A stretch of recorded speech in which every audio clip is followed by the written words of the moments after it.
The parasympathetic nervous system, परा अनुकंपी तंत्र का तंत्र। इसी को ही हम रिलैक्सेशन रेस्पॉन्स, तनाव मुक्ति प्रक्रिया के नाम से भी जानते हैं। द पैरासिम्पैथिक नर्वस सिस्टम, परा अनुकंपी तंत्र का तंत्र, रिलैक्सेशन रेस्पॉन्स, तनाव मुक्ति प्रक्रिया। इसको क्या कहते हैं? तनाव मुक्ति अनुक्रिया किसे कहते हैं? दी बॉडी हैज, और शरीर में a natural counter balance. Natural का मतलब स्वाभाविक रूप से, काउंटर बैलेंस का मतलब है संतुलन बनाना। टू फाइट और फ्लाइट रेस्पॉन्स, कि संघर्ष और भागों की अनुक्रिया में शरीर में स्वाभाविक रूप से काउंटर बैलेंस, संतुलन बनाने की शक्ति होती है। कि संघर्ष और भागों की अनुक्रिया में शरीर में स्वाभाविक रूप से संतुलन बनाने की और शक्ति होती है, और इसी को ही हम तनाव मुक्ति प्रक्रिया के नाम से, अनुक्रिया के नाम से जानते हैं। और या फिर इसे पैरासिम्पैथिक नर्वस सिस्टम, परा अनुकंपी तंत्र कहते हैं। कि जब कभी आपके सामने कोई समस्या होती है तो शरीर में स्वाभाविक रूप से वो शक्ति होती है कि वो दोनों ही स्थिति में, कि संघर्ष या भागो दोनों ही स्थिति में वो संतुलन बना लेता है। और ऐसी स्थिति में, और इस पैरासिम्पैथिक नर्वस सिस्टम है, रिलैक्सेशन रेस्पॉन्स है, इसको एक्टिवेट कैसे किया जा सकता है, सक्रिय कैसे किया जा सकता है, अर्थात किस तरीके से इसे और बढ़ाया जा सकता है।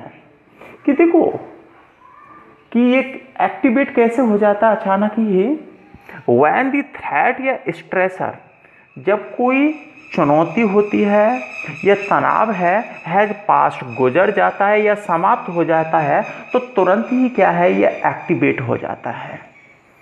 कि जब कोई तनाव है या चुनौती है वो गुजर जाता है, समाप्त हो जाती है, तो अपने आप ही है एक्टिवेट हो जाता है। नंबर 2 तरीका इसका यह है कि डीपनिंग द ब्रेथ, कि गहरी गहरी और सांसें लेनी चाहिए हमें। वाई रिलैक्सिंग, और ढीला छोड़ देना चाहिए। स्केलेटल मसल्स, अस्थि पंजरों से संबंधित है, और मांसपेशियां उनको ढीला छोड़ देना चाहिए, और गहरी गहरी सांसें और लेनी चाहिए। और ऐसी स्थिति में हमें इस रिलैक्सेशन रेस्पॉन्स है, इसको एक्टिवेट कर सकते हैं। कि पैरासिम्पैथिक नर्वस सिस्टम है या फिर रिलैक्सेशन रेस्पॉन्स है, इसको कैसे एक्टिवेट किया जा सकता है? 2 तरीके से होता है। व्हेन द थ्रेट या स्ट्रेसर हैज पास्ट, और एंड, जब कोई चुनौती होती है या जब ये तनाव होता है वो गुजर जाता है, समाप्त हो जाता है, तो स्वतः ही एक्टिवेट हो जाता है ये।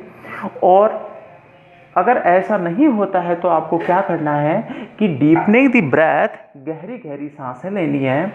Y relaxing the skeletal muscles, अस्थि पंजरों से संबंधित है जो मांसपेशियां, उनको और ढीला छोड़ना है।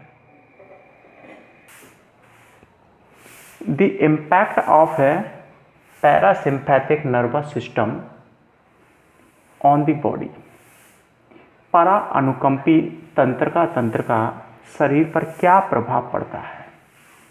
दी इम्पैक्ट, प्रभाव of parasympathetic nervous system on the body, परा अनुकंपी तंत्र का तंत्र है, इसका शरीर पर क्या प्रभाव पड़ता है? वह जब द पैरासिम्पैथिक नर्वस सिस्टम, परा अनुकंपी तंत्र का तंत्र है, एक्टिव इन दी बॉडी, शरीर में सक्रिय हो जाता है। When the parasympathetic nervous system active in the body, शरीर में सक्रिय हो जाता है, तो इससे क्या होता है? लोअर्स, कम हो जाता है ब्लड प्रेशर, रक्त का जो प्रेशर है, वो दबाव है, वो कम हो जाता है। हार्ट रेट, हृदय की जो धड़कन है वो कम हो जाती है। रेस्पिरेशन, और जो श्वसन क्रिया है वो मंद हो जाती है। रक्त का जो प्रेशर है वो कम हो जाता है, हृदय की धड़कन कम हो जाती है, श्वसन क्रिया मंद हो जाती है। इसके बाद हम देखते हैं it allows the digestion and elimination to stimulate. और देखो डाइजेशन ये पाचन क्रिया और एलिमिनेशन का मतलब उत्सर्जन क्रिया को क्या कर देता है, स्टिमुलेट का मतलब उत्तेजित कर देता है। कि पाचन और उत्सर्जन जो क्रिया है वो तंत्र है उसको क्या कर देता है, ये उत्तेजित कर देता है, बढ़ा देता है। ब्लड जो रक्त होता है इज फ्री टू ट्रेवल और स्वतंत्रता पूर्वक है वो संचरण करता है। Digestive, reproductive, glandular and immune system.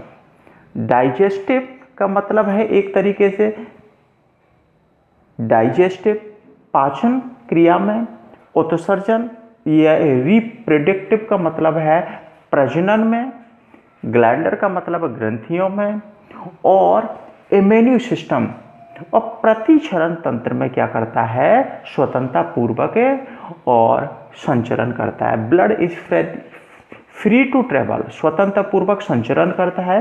Reproductive प्रजनन में, ग्लैंडर ग्रंथियों में, एंड इम्यून सिस्टम और प्रतिक्षरण तंत्र में, और डाइजेस्टिव का मतलब है पाचन में, और एक तरीके से क्या करता है, स्वतंत्रता पूर्वक और संचरण करता है, भ्रमण